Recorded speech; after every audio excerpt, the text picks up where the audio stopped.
Did you know there's one scale which is even more important and powerful than the major scale? And the best part is, it's not more complex or more advanced, it's actually simpler. Andy reveals all in this week's episode of Coach's Corner.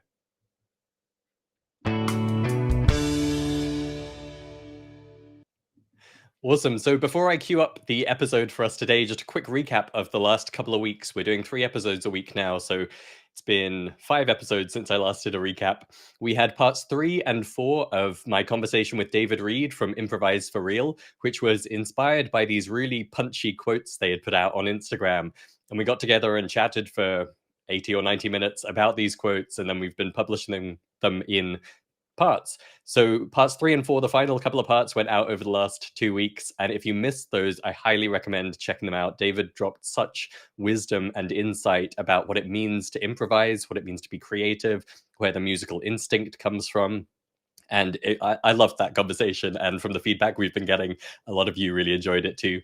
Then we had our mini interview and masterclass excerpt from Jeremy Ryan Mossman, focusing on body-based voice. So he brings all of this experience of yoga and Feldenkrais and biotensegrity to learning to sing and really getting in touch with your voice and what your voice can do. And in that mini interview and the clip I shared from his masterclass, you got a real taste of how his approach is so different. And it's really added a lot, I think, to how we present singing here at Musical U. Our members really got a lot out of that session. So definitely 2 episodes to check out if you do sing and you want to know more about how to explore your voice, or if you don't sing because you think you have a bad voice or you think you sound bad when you sing, definitely 2 episodes to check out.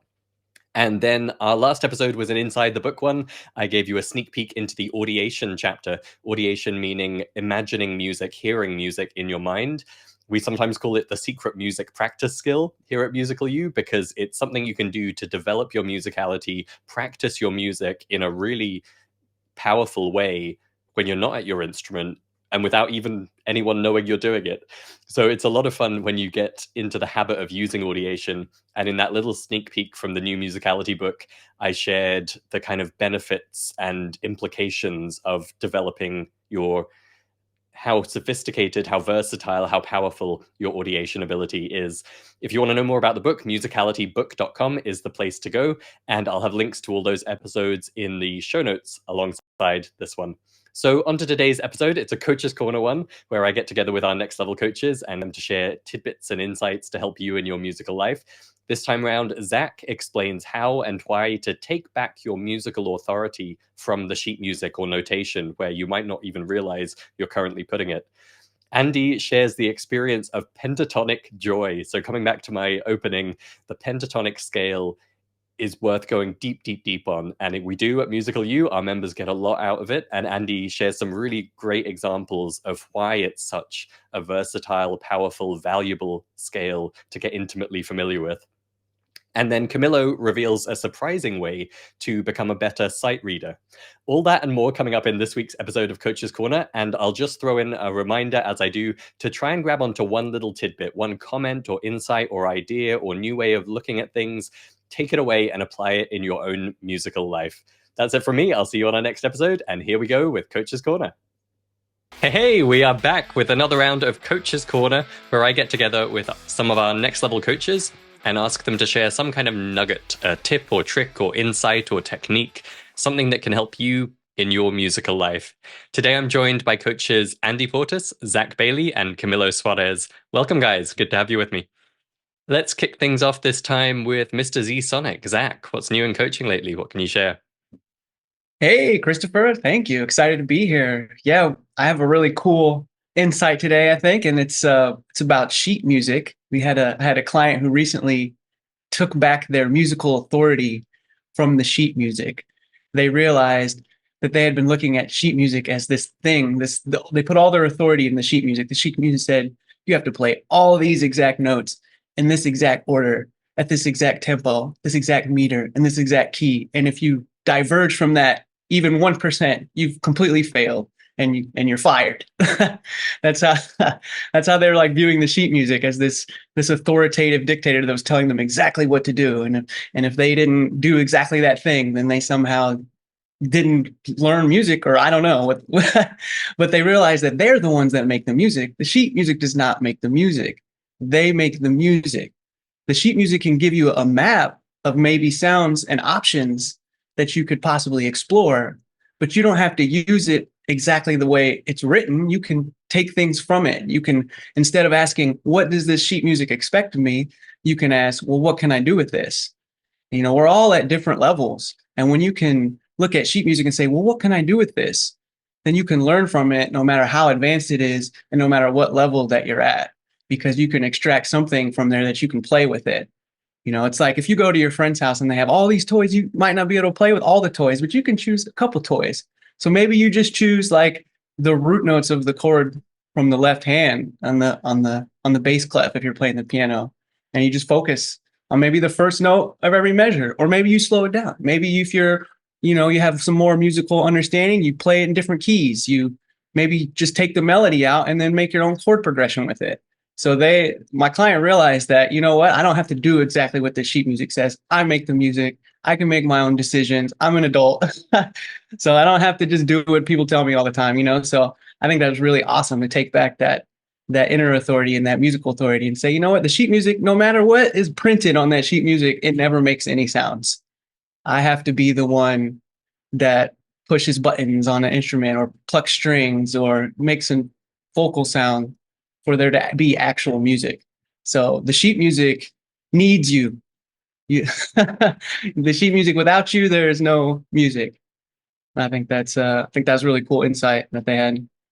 I love that. That's powerful. Yeah. I think it's one of the reasons I got so excited about the creative super learning approach we take in Next Level in particular, because I think in both of those contexts, creativity and super learning, we had kind of seen over the years that we really had to persuade people to get out of that black and white, right and wrong mentality that the notation so often gets people into, where they just think about getting it right. And, you know, when we taught expansive creativity and showed them how they could come up with their own musical ideas, they could bring that back to the pieces they were playing as written and play them a lot better. And similarly in super learning, like so much of the contextual interference stuff is about changing what you play compared to what's written. But it turns out to be the route to playing what's written at the highest level. So I love that. I love that reframing that the sheet music is not the boss of you. And it's nothing without you. You are the music maker. That's awesome. Thank you, Zach. Yes, thank you. How about you, Andy? What's new in coaching? Well, just over the last couple of weeks, one of my clients has been experiencing something I can only describe as pentatonic joy. She's been working through the winter season, and as part of the winter season, it starts off looking at how the pentatonic scale is actually related to the circle of fourths and fifths. But then there's one lesson in there where when you're doing the lessons, you're kind of directed to look at the scale in a slightly different way. So you're looking at the modes of the scale rather than just starting from the root of the scale all the time. And this particular client absolutely fell in love with the second mode of the pentatonic scale. So we're talking about the pentatonic scale in C. Just to kind of make this clear, we've got C, D, E, G, A. In this case, this was going to be rooted and resolving back to the D. So it was D, E, G, A, C, which gives it a completely different kind of sensation when you actually hear that. And like I say, my client completely fell head over heels in love with this sound. So I said to her, well, how about you write a piece of music using this? Which she duly did. And she came up with this wonderful, evocative kind of air that it was just gorgeous sounding. It really was. So the next step she's going to do, she's going to then, now she's written the melody, she's going to do the chords, she's going to harmonize it, and she's going to write some lyrics to it, and then record it and hopefully share it with the world. But it's truly, it's the scale that keeps on giving, I think. It absolutely is. I mean, the other thing is that you're not forced to kind of stick within that scale as well, because there's no third within the scale. You can actually play around with the minor and major sound within that. When you come to harmonize, or if you're improvising, you can kind of do various things in there. So it's I can't recommend playing about with the scale enough, really. I mean, the usual, like I say, is the major and minor pentatonic, but there's so much more in there. Wonderful. 100%. Yeah, I think the two things that stand out to me there are number one, we always preach the pentatonic, and outside the world of musical you, people think about the major scale and the minor scale, and maybe if you're a guitarist, you think about your minor pentatonic for soloing. But like we've just found how powerful that is as the skeleton of everything else, while also being so much simpler and so much more easy as a gateway to creating and improvising and recognizing notes by ear and all that good stuff. So Yeah. if you're not already a pentatonic convert, spend some more time with the pentatonic scale. And then the other thing is that modes. Yeah, it was a really surprising thing to me back when I was taking lessons with a Kodai instructor. We worked our way up to the Solfa for the pentatonic, and I was expecting us to then continue to the full major scale, but we spent like 6 weeks just doing the modes of the pentatonic. And I was familiar with the theory of modes, but honestly, I hadn't spent much time doing much with them. And I know a lot of people watching or listening to this probably feel a bit of intimidation around modes, and they maybe get the basic idea, but don't spend a lot of time with them. But the pentatonic modes, they all have such different characters, and they're all so simple and elegant. So yeah, another really great thing to play around with. Absolutely, yeah. I mean, the other thing as well is you can build chords out of them, which is something a lot of people don't kind of realize. So you're stacking, you're stacking maybe fourths or fifths rather than thirds, which instantly starts sounding kind of more filmic, which is again is a wonderful kind of a way of kind of getting into composing. Yeah, the scale that keeps on giving. Might have to trademark that phrase. I love it. Awesome. Camilo, how about you? What's doing coaching? Well, this week we had a question about sight reading. I have a client who is very interested, and one of his objectives is to become a better sight reader. He wants to be able to sit down in front of reading music and being able to play the music of Chopin with more ease. And he felt that he's getting there, but it still takes a lot of effort to do that. And the question was about how do I become a sight reader that can do this with more ease. So we started using Solfa, saying let's get away from the piano for a moment. Let's take a phrase and sing that phrase using Solfa. Take a break, come back, and the results start to happen in a way. It feels counterintuitive to walk away from your instrument to become a better sight reader. But it actually saves us a ton of time to be able to do that. Not only that, but it's just quite enjoyable to sing and get that intuitive understanding of the music that we are playing. Perfect. Yeah. And it comes back a little to that creative super learning thing, I think, in that with the pure sheet music mentality, you approach sight reading as I must get better at obeying the instructions on the page, right? And so you wouldn't dream of doing anything away from the sheet music and your instrument. But really, the heart of the learning is constructing that mental representation of the music. And there are so many different ways to do that.